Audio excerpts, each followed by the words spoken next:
Broadcast live. Yo, we out here with Diamonds. Happy New Year. In Stu, our first guest for the In Stu this year. He dropped his, is it EP album? It's an EP.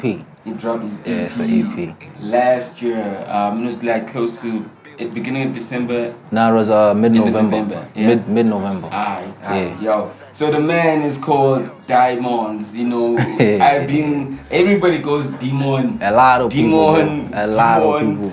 So, I mean, then your name is a problem, bro.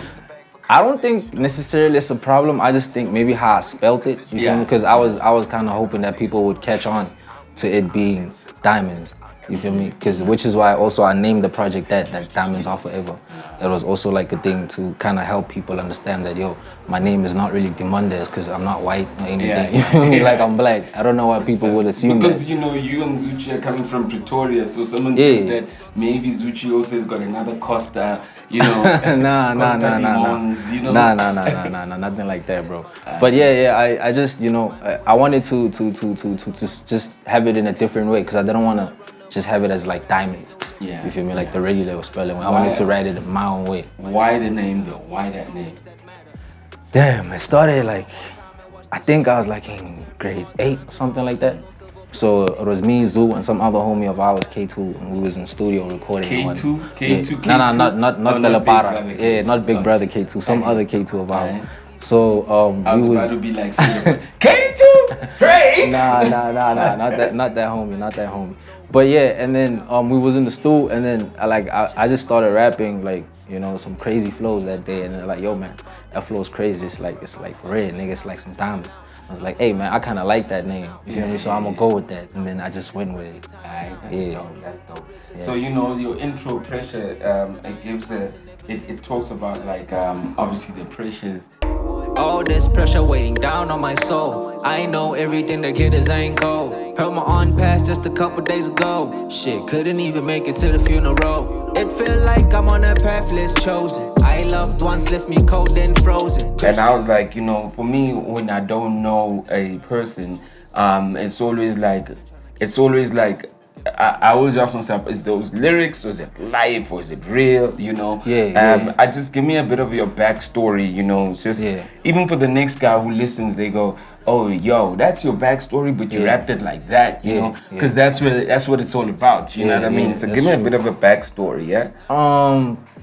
Basically with the intro, I was going through like a lot of things during the process of making the project. You feel me? Because we had just come from the Candyman camp, right? And then when we left the Candyman camp, I started working on the project then. But then I was like going through a lot of things outside of music. You feel me? Like I just found out my aunt had passed away, and I was like in a situation whereby I couldn't go home because of it's in Pretoria North. I'm from the north of Pretoria. Okay. Yeah, I couldn't go home to the funeral. You feel me? And like before Christmas. Before this past Christmas we from, I hadn't seen my family in a year. Oh yeah. You feel me? So I was like literally just in the streets grinding because we started off with Die Dope, and then from Die Dope we went to the Candyman camp. From the Candyman camp we started with the in-house projects and everything. So I wouldn't necessarily say it's like fiction and everything, but like everything is just what I talk about on the intro is just the pressures like I had to go through. When you say we, who's we? When I say we, like it's me. Yeah. Oh, me and Zoo. Me and Zoo, yeah. So, I mean, obviously there is that relationship, but besides the friendship and the creative aspect, what is your relationship or what role do you play in his life in the creative side of things? Oh, I'm just, hey man, Zoo's like basically an all-around artist, you feel me? So in terms of his contribution, I'm just there in the stool just with him, like, cause I learned a lot from him, basically, you feel me? Cause he started this whole thing, and like I saw all of that from him, and I was like, yo, that's actually pretty fire. So when I'm in the studio with him, I just probably be sharing some ideas, maybe here and there, but mostly I'm learning from him. So you the cat that goes, yo, Zoo, save that beat for me, man. Don't get that. Yeah, for sure. That's me. You always find about that, because you're like, you finna eat up all my beats, man. Yeah. How am I supposed to send out beats when you're eating up all my beats? But so if I want the best beats from Zoo, I need to just come to you and go, yo man, how about I jump on that joint too? I mean, we could do it, man. If that's how you finna do it, I guess so. Yo, on Take My Soul, you have 20K and Jody. Heard you boys debating that I'm next up. I'm already here, you got me messed up. Dark energy, nuclear, call it next. 360 my ass, I owe my masters. I was wondering why straight off the jump you basically just featured like people, and even though I said this to you the last time, you go, you ain't new, you know, for a lot of people you are new, you know, especially as a solo artist or in the game, you know. Why did you figure that you gotta get like someone like 25K, who I think is also on the journey of growing, to be featured in the early stages of your career? Well, with 25K, when I first heard that song, like Culture Vulture, I was like, whoa, man, this dude is really on like a wave on his own right now. Like he's capturing a lane that no one else in the industry is capturing. If I'm from Pretoria, I understand the language he's speaking. So I was like, yo, I'm really like I like that. You feel me? So he kept on coming to the Stu, like he's working on a project with Zoo. You feel me? So he kept on coming to the Stu and we just kept on chilling. And then one time we just decided to work, because with all the features on the project, actually, I never planned it. It was a thing of like, I'm just making a demo and people will be coming to Stu, you know, you just be playing each other vibes, and whichever vibe they like, they just feel like, yo, man, I think we can do this.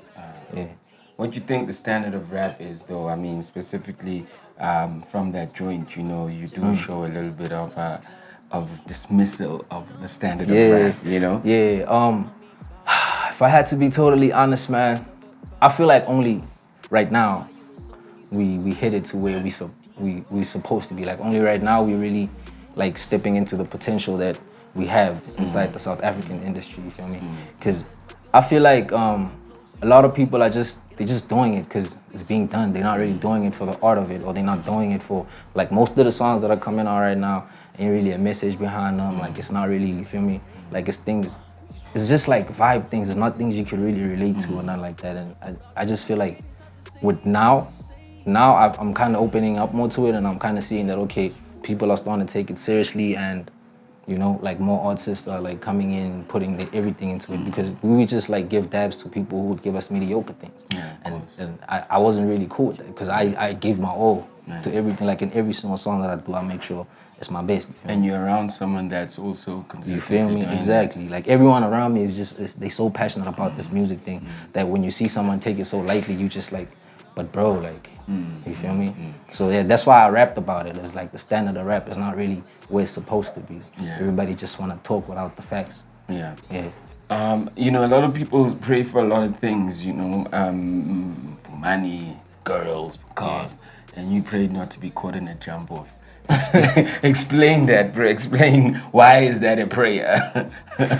It's just that there's just so much going on right now, you feel me? So like, especially with like the culture of things right now, like, things are just so easy, and they're not like, there's no real meaning behind things anymore. Like people just do things because that's what's being done.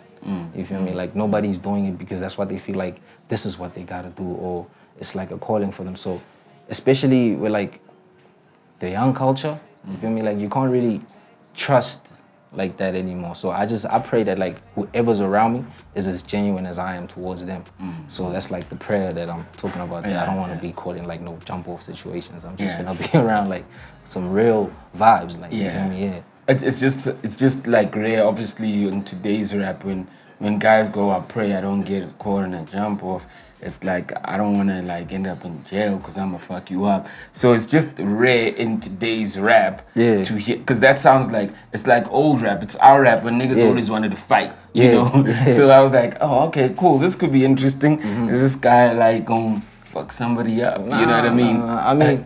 I mean, if you don't, I mean, everybody has their limit, Uncle Sliqe, you know what I mean? But like, I'm genuinely like, chilled homie, man. Like, if you show me respect, I show you respect. If you step on my toes, I'm gonna step on your toes. That's just how you're gonna fuck someone up because you ain't even said yo Uncle Sliqe, you know. I'm good. Fuck around. It's over. It's just mutual respect, I guess. And you know, I was actually gonna ask, because in your feeling, in your fields, you talk about how you weren't fumbling on the opportunity, and a lot of people really fumble on the opportunity. Oh, you the man? Why your girl still sending me texts now? Why you mad? I heard you in your feelings. I heard you in your feelings. Why you mad? I heard you in your feelings. I heard you in your feelings. Why you mad? I heard heard you in your fields, I heard you in your fields. I figured, because now you've kind of given me a little bit of back-end story. You and Zoo met in school, and that's how you guys connected, basically. And you just being around him. You said you were away from home for a year. Where were you for a year to kind of like to look for this opportunity? I wasn't really somewhere. I was just in school. You feel me? I was in school, so I couldn't like. I felt like the more time I was at school is the more time I kept on getting left behind by my peers. You feel me? Because like I'm 23. You feel me? And I've been doing this since like for a long time. So I felt like school was kind of holding me back. So when I left school, that's when I went and decided to go stay with Zoo. Yeah. And then we had a little place of our own, and we just started working on like material and whatnot. And then I came up with like my own things. But we have been working together since. You feel me? Yeah, we have been working together since. But it's just the thing of okay, now this is like the only thing I'm focusing on. There's nothing else that's stopping me, like school or whatever. You feel me? Do you and Zoo sometimes argue and fight? Yeah, all the time. All the time, bro. All the time.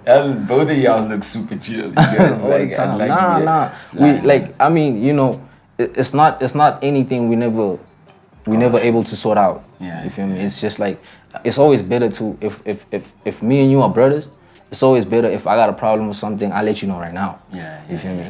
I let you know right now how I feel about it instead of bottling it up and keeping it inside until it gets to a point where it explodes, and then it's like. It's worse than the actual situation that's happening. Yeah. You understand what I mean? So it's even though we fight like that, it's always gonna be cool. Yeah. Like it's always gonna be cool. Broadcast live